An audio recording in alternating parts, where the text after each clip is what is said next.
Gracias por acompañarnos en su programa Acceso Directo, un espacio para divulgar el trabajo de los académicos e investigadores en Yucatán. Y nos encontramos en el Museo del Mundo Maya, en la exposición Mayas de Ayer. Y hay gente que escribe historia, hay gente que hace historia.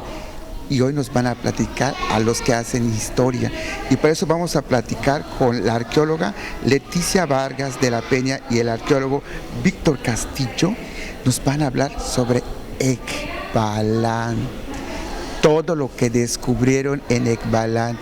Ellos descubrieron una tumba real. Cuéntenos qué hay en Ekbalan, qué descubrieron, qué hicieron, qué es ese de esto. Cuéntenos, por favor. Bueno, llevábamos ya varios años trabajando en Ekbalan. Empezamos en 1994, pero trabajamos en una parte del sitio. Ya a partir de 1997 fue que iniciamos los trabajos en el edificio más importante. Nosotros le llamamos la Acrópolis por la forma que tiene, pero que después descubrimos que es el Palacio Real, es donde habitaban. ¿Palacio Real? Era el Palacio Real. ¿Qué significa eso de Palacio Real? Pues es donde habitaban precisamente los reyes. A partir de Uquitzcatlectoc, que fue el que más conocimos, que él empieza a reinar a partir de 770. ¿Quién es Uquitzcatlectoc? Fue el rey, pues digamos, el más importante del reino de Talol. El reino se llamaba Talol. ¿Talol? Talol, sí. En todas las inscripciones que fuimos encontrando, el nombre que se menciona es Talol, el reino, no Ekbalan. Ekbalan lo tenemos en un mural, ¿no? Pero entonces este rey llegó a ser muy poderoso, fue el iniciador de una dinastía que reinó a lo largo de 100 años. Entonces él se encargó de la construcción de la mayor parte de lo que ahora vemos de la Acrópolis, del edificio más importante. Y sus sucesores hicieron algunas construcciones, ¿no? Pero la mayor parte de lo que vemos fue por obra de Uquitzcatlectoc. Arqueólogo Víctor Castillo, ¿cómo era Uquitzcatlectoc?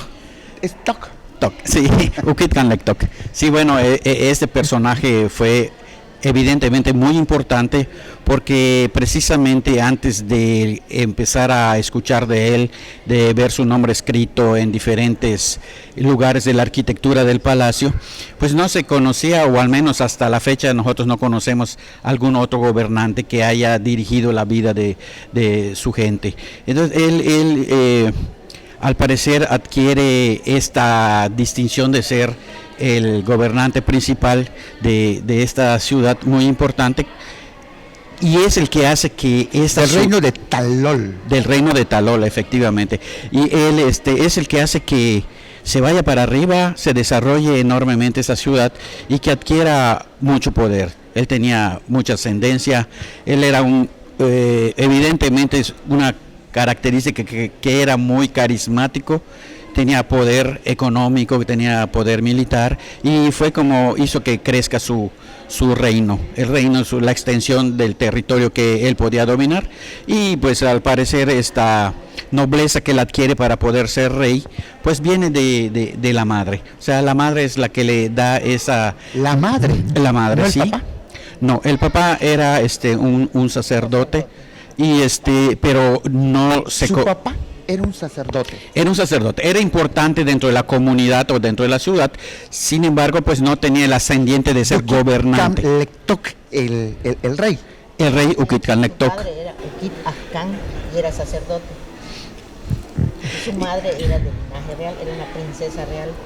O sea, él viene por la madre, el linaje real. Exactamente. O sea, cuando se dan las características para que él adquiera el poder, el que le cede ese poder es la madre, que era una persona noble del área de Cobá. No sabemos exactamente de Cobá el sitio, o de la misma región que dominaba Cobá también, porque fue un reino muy poderoso Cobá también. Entonces esta señora de alguna manera llega al área de Ekbalan Talol, y con el tiempo, pues nosotros suponemos que cuando el hijo ya tenía cierta madurez, o incluso bastante joven, pues pudo darle ya la nobleza para que él gobierne. Entonces el sitio o la ciudad empieza a adquirir unas características diferentes, obviamente. Se empieza a desarrollar una arquitectura mayor, más grande, o sea, una decoración muy importante que hace característica la época en la que este rey gobierna, ¿no? Entonces, bueno, así es como se empieza a denotar la diferencia de cuando no había un gobernante propiamente dicho, o al menos no lo sabemos hasta ahora, no lo conocemos, y cuando él ya empieza a gobernar como rey. Claro, debe haber habido gobernantes anteriormente, pero no los conocemos cuando él asciende al trono. Todo esto lo sabemos por las inscripciones. Es allá donde yo iba a ir, claro. Es allá donde iba a ir, porque los que no sabemos de arqueología, y ahorita nos están hablando de Ekbalan, que había un rey poderoso, Ukip-Kanlektok, del reino de Talol. ¿Cómo descubren ustedes quién es, cómo era? Los que no sabemos de arqueología decimos, ¿y de dónde lo sacaron esta información? Pues la primera inscripción realmente que encontramos, ya habíamos encontrado 2 tapas de bóveda en el juego de pelota, y en una de ellas mencionaba a un personaje, Tzimamtun, pero no tenía, no se identificaba como un personaje real, ¿no?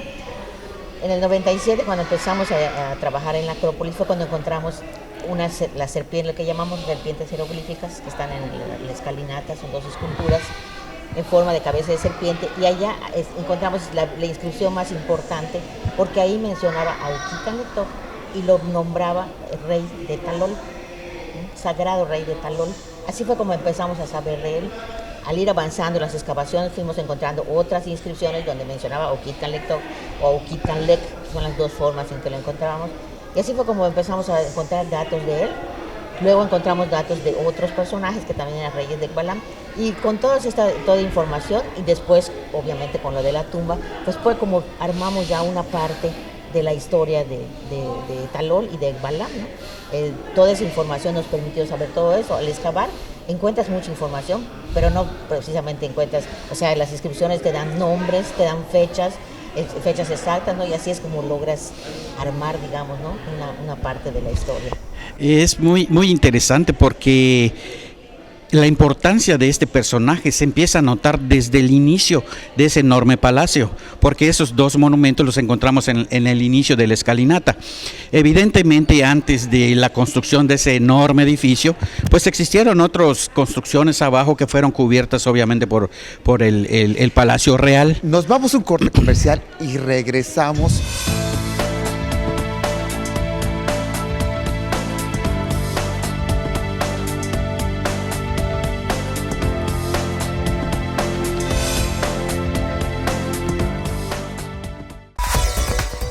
Los periodistas Emilio Moller y Emilio E. Moller, con su análisis profundo y lectura entre líneas, nos transportan a ese espacio político y de debate que solo aquí puedes ver. Primera plana por Teleplay.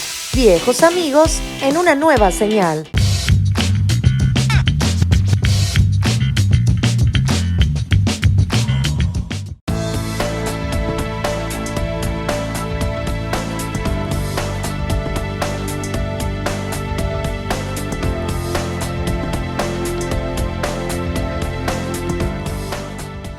Gracias por seguirnos acompañando en su programa Acceso Directo. Y créanme que la emoción es increíble cuando uno aprende nuevos datos, y nos encontramos en el Museo del Mundo Maya, en la exposición Mayas de Ayer, y para eso estamos platicando con la arqueóloga Leticia Vargas de la Peña, con el arqueólogo Víctor Castillo, y nos están hablando de Ekbalan, de su famoso, pues ahora sí, rey Ukip-Kanlektok, del reino de Talol. Como arquitecto, ¿cómo se dieron cuenta de la Acrópolis? ¿Cómo descubrieron para empezar la Acrópolis? ¿En qué condiciones? Cuéntenos, porque ustedes escarbaron, vieron, preservaron, excavaron.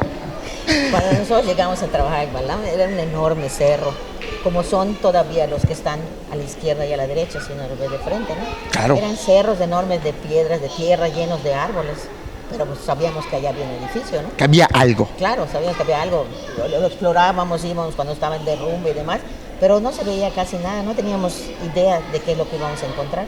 Ya habíamos excavado otras estructuras, pero eran todas... No tenían muy idea diferentes, de ¿no? la Acrópolis. Realmente no, o sea, sabíamos que era un edificio importante simplemente por su volumen, ¿no? Y por estar presidiendo la Plaza Norte, pero realmente no sabíamos qué es lo que íbamos a encontrar. Sí, evidentemente el ver las dimensiones del edificio, pues nos indicaba que era lo más importante que íbamos a encontrar en lo que es el corazón de la ciudad.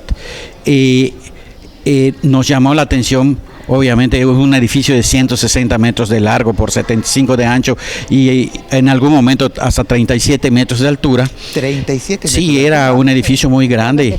Más alto que Chichén. Sí. Más alto que el castillo de Chichén, Sí. efectivamente en su momento, ¿no? Incluso, pues representaba un reto excavar ese edificio por las dimensiones. Ya obviamente ya teníamos cierto conocimiento de la arquitectura de la Plaza Sur, el Palacio Real está en la Plaza Norte y ya decidimos pues intervenirlo. Fue así como empezamos a excavar poco a poco por medio de calas alternadas para ir conociendo la arquitectura que finalmente sorprende a todo el mundo ahora en la actualidad, ¿no? Además de la importante información que nos legó y que nos ha legado hasta el momento. Ekbalam tiene una característica muy similar, muchas, pero en este caso está bien la palabra estucos. Sí, Sí. sí, la decoración es básicamente con estuco modelado. Así la descubrieron intacta, cuéntenos, porque sabíamos que había una capa sobre otra, hubo alguien importante que la preservó, que la cuidó, cuéntenos por favor. Sí, esa fachada la encontramos prácticamente intacta. La parte de arriba es donde estaba dañada por el crecimiento de los árboles, pero estaba también conservada porque en la época prehispánica la cubrieron. Un ¿Cómo? sucesor, sí, la taparon completamente. ¿Cómo la tapiaron, se puede taparon? decir. ¿Para que no Hicieron un dañaron? relleno, hicieron un muro en el frente, hicieron un relleno alrededor de todas las partes de esas esculturas, pero para protegerla, ¿no? Y después construyeron un muro, o sea, después de esa época. ¿Les pusieron no se alguna veía. resina o algo así para que no se dañe? No. El estuco pues sí está hecho con resinas, pero lo que hicieron fue con piedras y una especie de arcilla en la primera parte, ¿no? Y luego con un relleno cualquiera de piedras y cal, pero lo colocaron de una manera que se protegiera Con respeto. Con respeto, claro, porque llegamos a saber que fue la tumba de ese rey, Uquitan-Lectoc. Entonces era para protegerlo y ocultarlo también. ¿Por qué lo entierran? ¿Por qué lo cubren? Bueno, es evidente que fue tal la importancia de este rey, que fue el iniciador de una dinastía de reyes, que el siguiente rey que gobierna cuando este personaje fallece es de respeto. Entonces dice, este espacio es de él, en este espacio gobernó, en este espacio recibió visitantes, en este espacio tomaba sus principales decisiones, entonces ya nadie más lo va a usar. Entonces el siguiente rey decide cubrir ese espacio como una muestra de respeto y también de cuidado para evitar que sea saqueado, porque en todas las épocas ha existido el saqueo. Se dan cuenta que no fue para destruir, sino fue para cubrir. Y es curioso porque precisamente en la arquitectura prehispánica a veces se ocultan edificios que por respeto no quieren que sean dañados y que sean mantenidos a través del tiempo. Este es el caso de, por la importancia que tuvo el rey, pues bueno, decidieron cubrir este edificio. Nadie más lo vuelve a tocar. Cuéntenos cuando descubrieron la tumba real. Pues estábamos explorando una parte que estaba, digamos, hundida. Empezamos por la parte del frente y nosotros llegamos a ese muro que estaba tapando la fachada. No veíamos la fachada. Entonces, él estaba revisando con uno de los trabajadores las áreas en las que íbamos a seguir trabajando y encontraron una escultura. Y entonces fue que decidimos empezar a explorar esa parte. Empezamos a bajar y encontramos la parte superior de esta fachada, ¿no?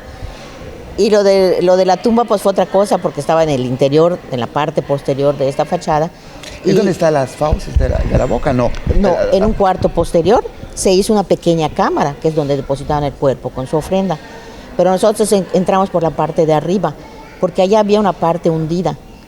Entonces, cuéntale cómo estaba. Sí, bueno, Obviamente para el momento de la exploración superior la fachada estaba en proceso de liberación, ya cuando nos dimos cuenta que existía y que estaba cubierta o tapada por un muro en que estaba enfrente de ella.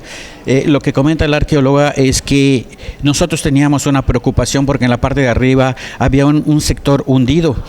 Entonces pensamos que podía haber sido por obra de algún saqueo o simplemente por algún colapso que había sucedido en el interior. Bueno, y para salirnos de esa duda, porque nosotros estábamos trabajando en tercer nivel y parte del cuarto nivel, es hacer la exploración, porque realmente ya teníamos mucho tiempo con esa duda de si se derrumbó algo en el interior o si había habido un saqueo importante, y así fue como hicimos un tiro de exploración. Y nosotros le llamamos pozo estratigráfico, que son para explorar áreas, ¿no? en los edificios. Exactamente. Y bueno, finalmente el espacio pues es bastante reducido, 2 por 2 metros, y fuimos avanzando poco a poco hasta que quedamos en el interior de una bóveda. Atravesamos la bóveda por lo que es el techo de la bóveda, las paredes del techo de la bóveda, y llegamos hasta una parte que es el piso. Lo primero que encontramos pues fue la tapa de bóveda pintada, que es esta que está en esta parte.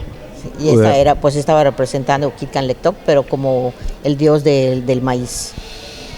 Y la inscripción, sí, realmente después lo supimos, que dice, es el rey, y dice que Quitcanlectoc está en Joinal, que es un lugar mítico. O sea, porque todo está relacionado con el renacimiento. O sea, él después de la muerte iba a ir a ese sitio. ¿Y qué hicieron cuando constatan que era una tumba real? ¿Qué hicieron? Bueno, el primer dato que obtuvimos y que nos dio curiosidad es un cuchillo enorme que encontramos cerca de una de las paredes, la pared norte de este espacio, que no sabíamos que era tumba en ese momento. ¿Qué les parece si nos vamos a un corte comercial? Claro. Y seguimos aprendiendo?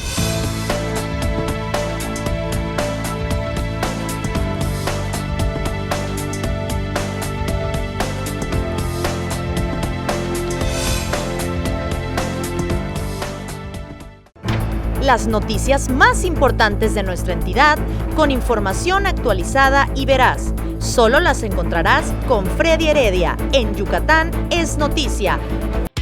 Por Teleplay. Viejos amigos en una nueva señal.